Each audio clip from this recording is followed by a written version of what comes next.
ये बात सच है कि हम लोग एक अच्छे दौर से नहीं गुजर रहे हैं। कोरोना वायरस से हमारा देश ही नहीं पूरी दुनिया प्रभावित है और सबसे ज्यादा प्रभावित है हमारे डेली वेज वर्कर्स, जो देश के अलग अलग कोने से आते हैं रोजगार के लिए, ताकि वो अपना और अपने परिवार का पेट पाल सके। गिव इंडिया, एक्शन एड और हेलो लाया है मैं भी कोविड वॉरियर, एक इनिशिएटिव जिसमें हम सब साथ आए और कोविड-19 से लड़े। So join the cause and support our daily wage workers. जय हिंद।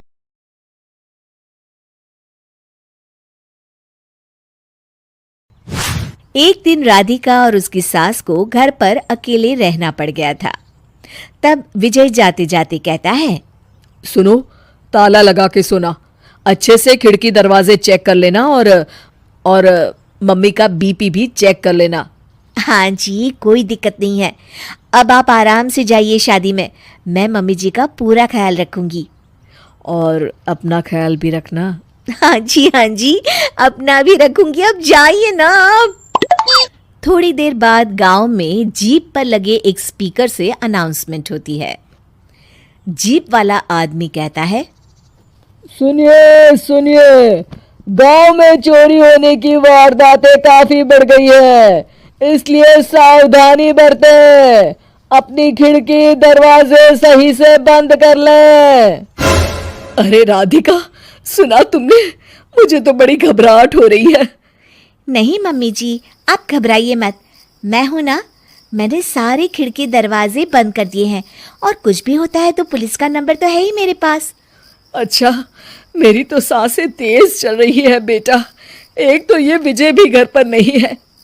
मम्मी जी, वो भी जल्दी आ जाएंगे, मेरी अभी फोन पर बात हुई थी। आप बस रिलैक्स रहिए। उधर दूसरी तरफ दो चोर रात में गांव में चोरी करने का प्लान बनाते हैं।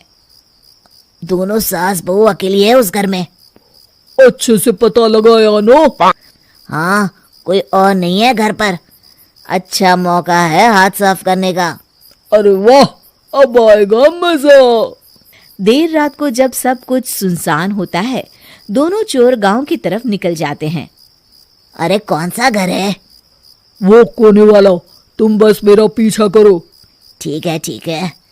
दोनों दबे पांव बचते बचाते राधिका के घर के बाहर तक पहुंच जाते हैं। ये सास बहू बड़ी चालाक है। कितना कस के सब बंद किया हुआ है, एक भी खिड़की नहीं खुल रही। चोर खिड़की खोल ही रहा होता है कि तभी बिजली जोर से कड़कती है और चोर डर जाता है। राधिका की सास भी चौंक कर उठ जाती है। राधिका भी उठ जाती है। क्या हुआ माँ जी? घबराइए मत, मैं आपके पास ही हूँ। तुमने कुछ आवाजें सुनी? माँ जी, बस बिजली कड़की है, आप बेवजह परेशान हो रही हैं। मैं आपके लिए पानी लेकर आती हूँ। ठीक है बेटा। राधिका जैसे ही पानी लेने के लिए उठती है, उसे खिड़की से चोर की परछाई दिखती है। ये देखते राधिका थोड़ा घबरा जाती है। वो अपनी सास को इशारा करती है। उसकी सास भी चोर को देखकर डर जाती है। शांत हो जाइए मम्मी जी। अरे मगर कैसे बेटा? हे भगवान, विजय को फोन लगा बेटा। माँ जी, इस वक्त अचानक वो पहुंच भी नहीं पाएंगे। मैं कुछ करती हूँ, आप बस शांत रहिए। उधर चोर अपने काम में लगा हुआ है। वो सब सामान देख रहा होता है। तभी उसको आवाज आती है, सुनिए जी, देखिए तो खिड़की के पास कोई है। मुझे लगता है चोर है। अरे इसका पति तो घर पर है। नहीं, वो बाहर गया हुआ है। मैंने उसे खुद बस से जाते हुए देखा था।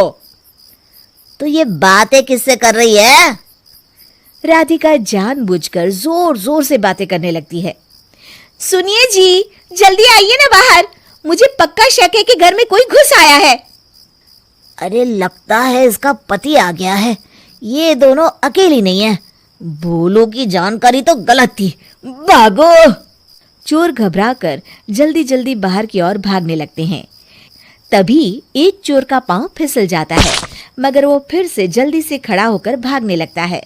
वो गली के कोने तक पहुंचने ही वाला होता है कि पुलिस उसको पीछे से आके पकड़ लेती है। अरे रुको तो, किधर भाग रहे हो दोनों? कब से तुम दोनों की तलाश थी हमको? साहब छोड़ दो हमको साहब। हमने कुछ नहीं किया। अच्छा, तो इतनी रात को क्या यहाँ जॉगिंग करने आए थे?